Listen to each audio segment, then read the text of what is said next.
Hi, my name is Chioma Fanawopo and I'm a youth minister but also a youth practitioner, and I've been for the past, 18 years. And part of that is because I am passionate about young people, seeing their lives fulfilled but also seeing them live out their best life. Because young people deserve a sense of purpose, a sense of belonging, but also joy and happiness. And a lot of what we're seeing on the streets sadly doesn't reflect that.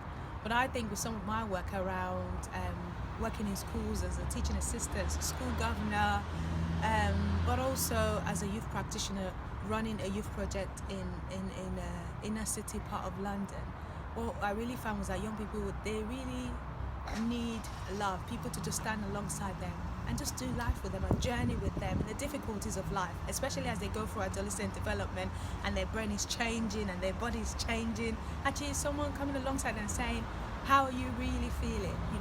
How can I help you? I'm here to support you. I believe in you. You can do it. And especially as they navigate the difficult system sometimes of our education system, just someone saying, you know what, I believe in you, I care about you. And some of the things that I found have really worked and been successful around mentoring, so having people mentor young people have been really successful. I'll share a quick story of a young man, I'll call him N, and he was coming along to the youth project I set up in a place called Bromley because the youth services had been cut. And so the community were experiencing antisocial behaviour, lots of noise, lots of young people hanging out on the streets. So as part of a course I was doing in youth work and theology, I was asked to do that. Now, this particular young man was in year 8, hated school, just couldn't engage with school, wouldn't go. Mum was getting in trouble because he wasn't attending. He lived at home with mum, his sisters, quite a middle class family. But what I noticed was that he was lacking was that male role model. And so I asked my boss if he would actually get alongside and mentor him. Myself and other organizations asked him, and he got alongside this young man called N and mentored him and got alongside him.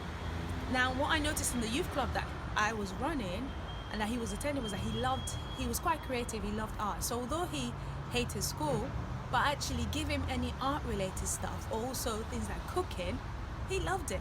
And he was such a natural leader. But what we did in the youth project was that we got to build a relationship with him and we knew him.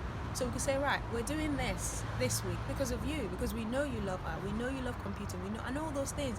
Being able to find those strengths that young people have, because I really don't believe that any young person is bad, but I just believe that circumstances, things like deprivation, things like housing, things like poverty, and so many other factors, or schooling, or peer pressure, all those different factors actually contribute to what we see today on the streets.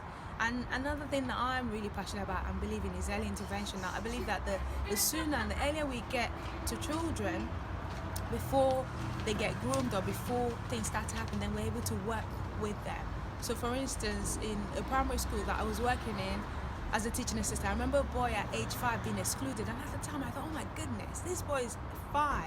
What are his life chances?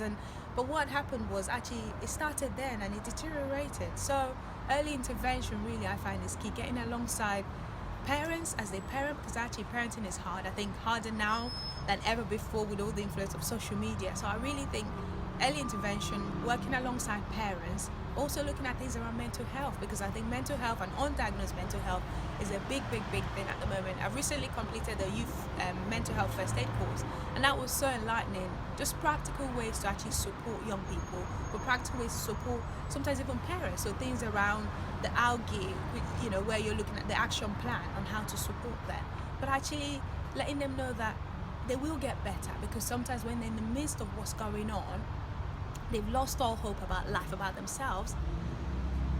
Knowing and saying to them, you know what, you'll be okay, you will get better. It gives them hope. And so that's one thing that I'm equally passionate about, the whole thing around having conversations around mental health, because I think there's a big stigma around it.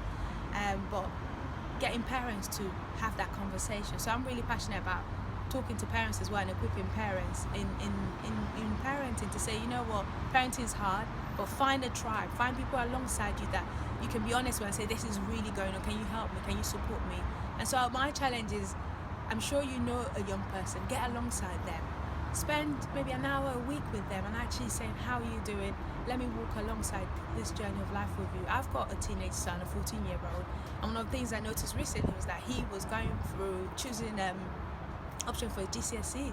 He didn't really know what he wanted to do. He had some interest. And so one of the things that I did was actually say, right, let's go along to all these different career conferences that were going on. So we took time out of school and we went along because he's quite interested in computing. And so we looked at all different careers and we discovered things like VFX that I didn't even know existed. And actually that makes me look at movies never again in the same way, because I discovered, oh my goodness, there's so many of these careers out there.